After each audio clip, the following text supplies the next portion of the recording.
So much in common, brilliant. What's your name, sir? Aid. Aid, that's good. My dad was called Aid. Ooh, banter. What's your name, sir? Daz. Oh, that's good. My dad was called Daz. Yeah, so, how did you sleep last night? After lots of sex. Oh, okay. Yeah. He's already got more applause than me, it's going great. I slept pretty well last night. I actually woke up this morning in the middle of a forest covered in dog piss. I slept like a log. Last Christmas I gave you my heart, and the very next day I ran over your cat. Not gonna buy it though, at least he is no longer missing. What's your name? Jen. Oh, that's good. My dad was called Jen. How was your Christmas? Oh, interesting. Oh, God, I had a pretty good Christmas. I don't know if anyone saw in the tube stations over Christmas those 50 Shades of Grey posters. You know the ones who had that slogan? This Christmas, get her what she really wants, implying that what she really wants is a copy of 50 Shades of Grey. So I took their advice, gave a copy to my nan. And I know that traditionally you lay flowers on the graves of your loved ones, but I think it's a bit more useful. So as you can probably tell from my appearance, I'm a massive fan of the gangster rap community. Particularly fond of the composer 50 Cent, or as I believe he's now known 64 cent due to inflation.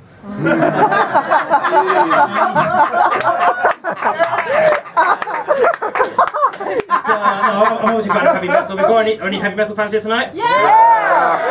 Quite a few. But I'm not really into moshing though. I'm not one to mosh, because there's a reason for this, because I am what is known as, in medical terms, a wuss. But I do like headbang though. Headbang's good, headbang's fun. Although, having said that, I do get quite self-conscious headbanging in concerts. I feel a bit out of place sometimes. Like I was at this gig a while ago, and the music was pumping, so I thought, okay, I'll start headbanging. So I started headbanging, and this guy tapped me on the shoulder and said, "Excuse me, could you not do that here? I don't really think that's appropriate, and I'm slightly worried about you hitting someone in the face with your hair, or it's a bit distracting." Well, so I said, okay, fine. He's obviously a bit of a party pooper. So I moved somewhere else, started headbanging again, but then someone else tapped me on the shoulder saying, "Excuse me, could you not? Thanks." So, okay, this is weird. So I moved somewhere else, but it happened again, and again, and again. I've got a good mind to stop even going to JLS concerts. But,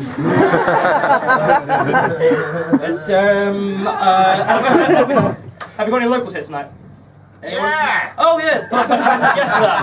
I'm not from around here. I did used to come here quite often though, because actually my ex-girlfriend used to live here. She didn't move or anything, I just killed her.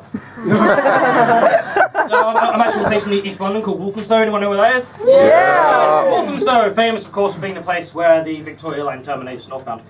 It's got the only claim to fame we've got really, other than that, it's exactly like the rest of East London, you know, full of those wannabe gangsters, which are mostly white middle class males who pretend to be Jamaican despite the fact that their entire family's from Tottenham. You know, ones which are like, "Wagwan me you to prop and ting!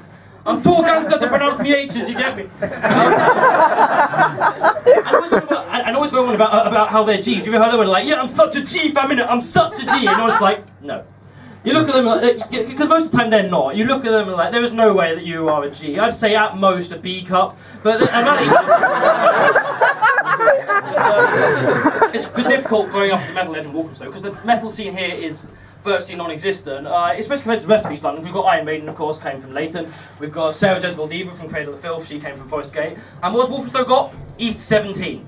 Not even doing to be that proud of. And it's the same with the professional comedy scene. In East London is quite good, in Walthamstow virtually nothing. I mean, Alan Davis, of course, from Chingford, Jonathan Ross was raised in Leytonstone, and Whitechapel had Jack the Ripper. It's not always most people, he does some pretty good jokes. Why did the prostitute cross the road? Because I was chasing over a couple. I'm gonna finish up quickly by talking about why I actually got into stand-up. Because for those of you who've seen me before, you know that a large portion of my material is based around my relationships and stuff like that. Because when I started stand-up, I wasn't in a stable relationship. I am now, but the reason I got into stand-up is because I thought it would make me more attractive to the ladies. I thought if I was a stand-up comedian, I could go up to a girl on the party and say, "Oh, I'm a stand-up comedian." Like, "Oh, are you? Let's have sex." But no, that doesn't tend to happen.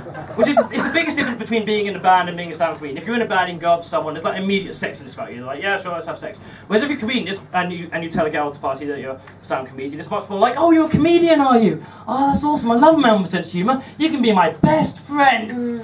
So So if you want to get laid that way, it's not the best idea. But I think what it is because if you play a musical instrument, you can like put your feelings into a love song. Unless you play drums, then you can't. It's difficult to convey romance with banging your drums. But in most musical instruments, you can convey your feelings through writing a love song. Whereas comedians can't really, you can't really put feelings into a joke because it won't be taken seriously.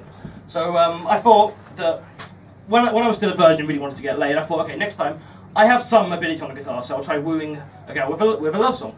And so, but the thing is, there's so many love songs out there. I don't know what to learn because you want something good, but you don't want something too cliche. So in the end, I settled on a song called "Eaten" by the band Bloodbath.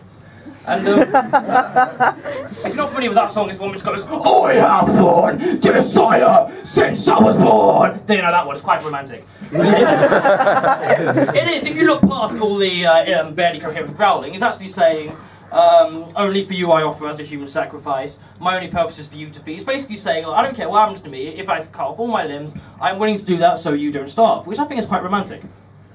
I'm glad you all agree. That's a grenade for pussy. Yeah, so I'm going to end up now just on a completely irrelevant one-liner, which I wrote quite a while ago, which I thought was quite funny. And hopefully you'll agree, and if not, oh well. I went to see my psychiatrist the other day, and he said, "Jonathan, I'm afraid you may have a very severe case of multiple personality disorder." I said, "What, me or him?"